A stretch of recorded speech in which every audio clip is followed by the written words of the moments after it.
Hello students, चलिए start करते हैं। एक्सरसाइज 1.1 का क्वेश्चन नंबर फर्स्ट देखते हैं क्या है।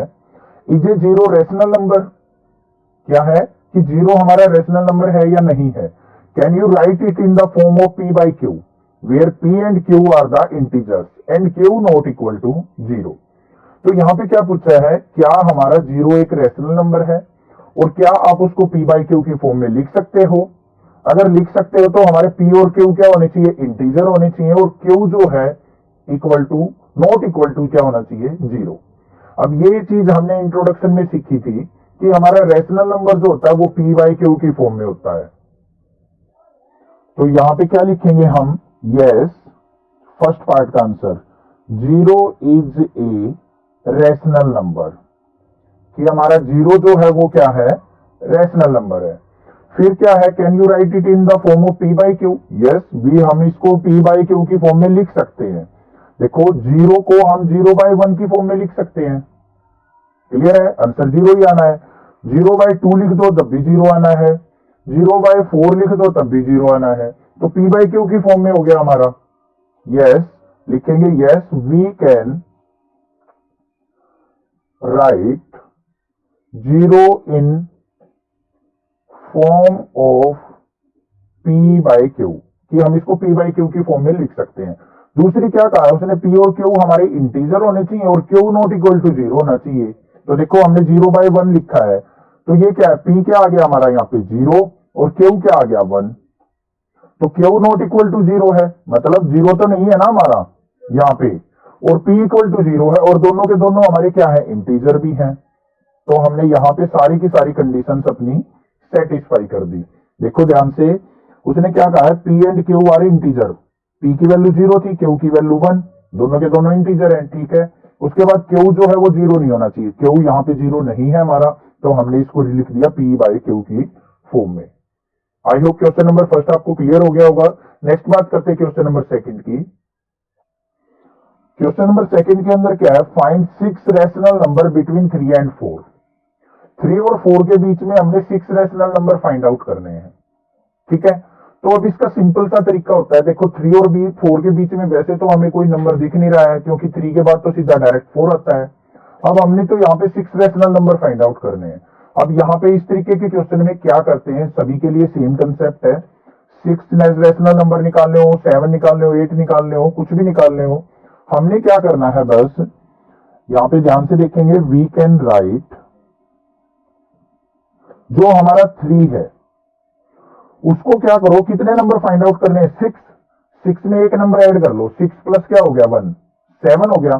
तो इसको 3 को क्या कर दो, 7 से मल्टीप्लाई और 7 से ही डिवाइड कर लो। दूसरा नंबर क्या है 4, 4 को भी सेम करो, 4 को मल्टीप्लाई कर दो 7 से डिवाइड बाय 7। तो नंबर देखो क्या बन गया, 7 3 जा 21 बाय 7। ये क्या बन गया, 7 4 जा 28 बाय 7। अब 21 बाय 7 और 28 बाय 7 के बीच के नंबर हम इजिली लिख सकते हैं। तो 21 बाय 7 के बाद क्या आता है, 22 by 7, 23 by 7, 24 by 7, 25 by 7, 26 by 7, 27 by 7। ये सारे के सारे नंबर क्या आ गए, इनके बीच में आ गए। तो ये सारे क्या हो गए हमारे रेशनल नंबर। अब जैसे मान लिया यहाँ पे बोल देता कि find 10 rational number between 3 and 4, तो हम क्या कर देते, 10 में एक ऐड करो 11, 11 से मल्टीप्लाई 11 से डिवाइड, इसको भी 11 से मल्टीप्लाई 11 से डिवाइड, आंसर आ जाता है हमारा बीच के नंबर। आई होप आपको अच्छे से क्लियर हो गया होगा किस तरीके से हमने रेशनल नंबर फाइंड आउट करने हैं। नेक्स्ट देखते हैं अपना क्वेश्चन नंबर थर्ड क्या है। क्वेश्चन नंबर थर्ड के अंदर है, find 5 rational numbers between 3 by 5 and 4 by 5।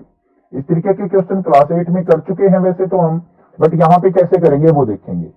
हमने फाइंड आउट करना है 3 बाय 5 एंड 4 बाय 5 के बीच की। अब 3 और 4 के बीच में तो कोई गैप ही नहीं है, तो हमें कैसे पता चलेगा नंबर।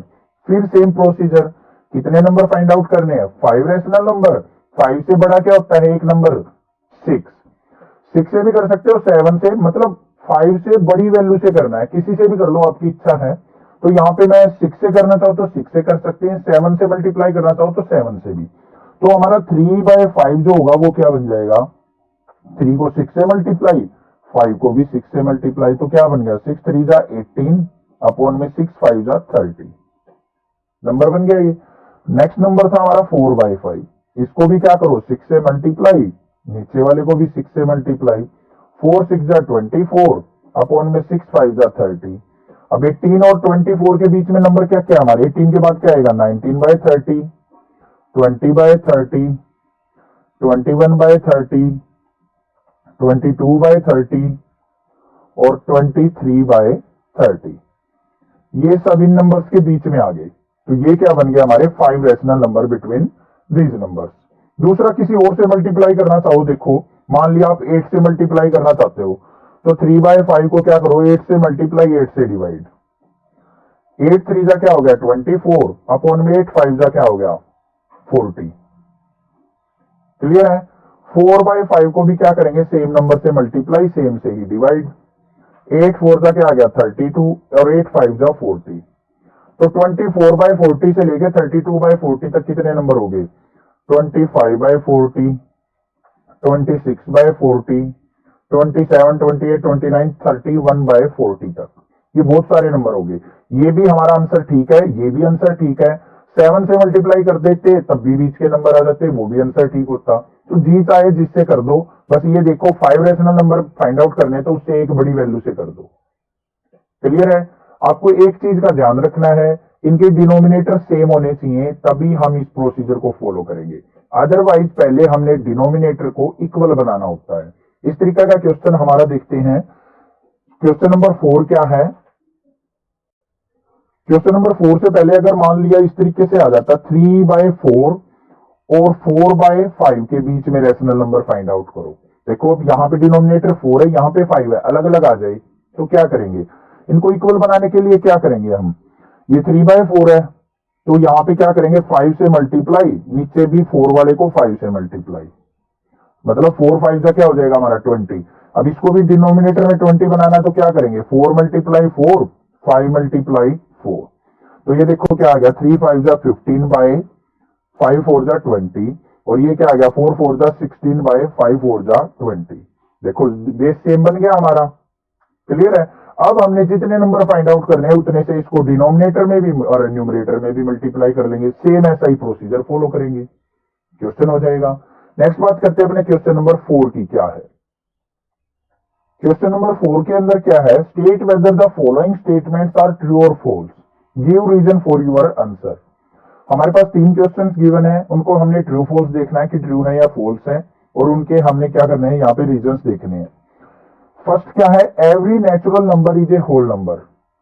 क्या हमारा हर एक नेचुरल नंबर होल नंबर होता है? बिल्कुल होता है। तो हमारा जो फर्स्ट आंसर हो जाएगा वो क्या हो जाएगा ट्रू। अब इसका रीजन देख लेते हैं। होल नंबर क्या होते हैं हमारे, जिसमें 0 इंक्लूड हो, 0 1 2 3 4 अप टू इंफिनिटी तक। और नेचुरल नंबर क्या होते हैं हमारे, नेचुरल नंबर्स होते हैं 1 2 3 4 अप टू इंफिनिटी।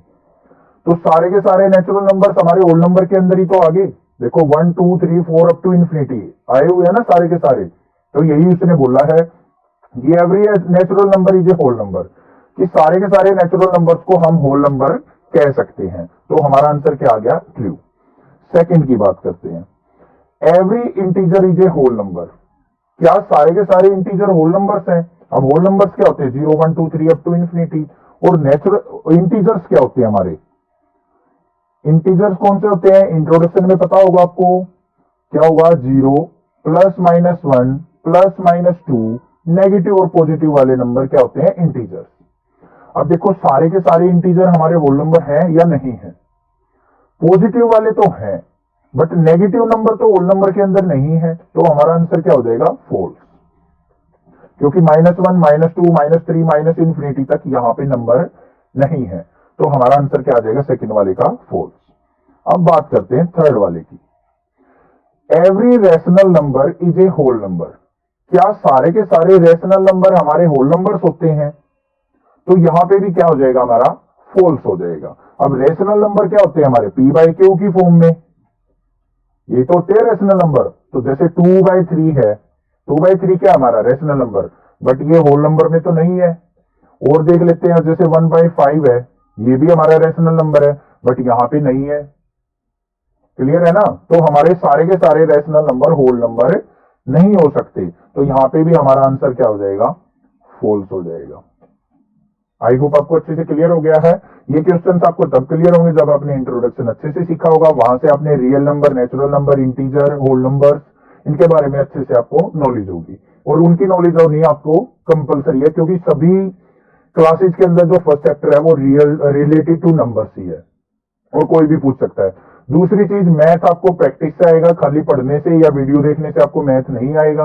आपको क्वेश्चंस को सोल्व करके देखना पड़ेगा, कंसेप्ट क्लियर करने हैं, समझ के करोगे, मैथ बिल्कुल भी नहीं भूलोगे, बहुत इजीली आप कर पाओगे। और रट्टा मारने की कोशिश की तो बिल्कुल भी मैथ आप नहीं कर पाओगे, ये गारंटी है। ठीक है, आपको अगर वीडियो अच्छी लगी हो तो कमेंट करके बताएं, लाइक करें, सब्सक्राइब करें चैनल को, और अपने क्लासमेट्स को जरूर चैनल के बारे में बताएं। Thank you students for watching this video. Thanks.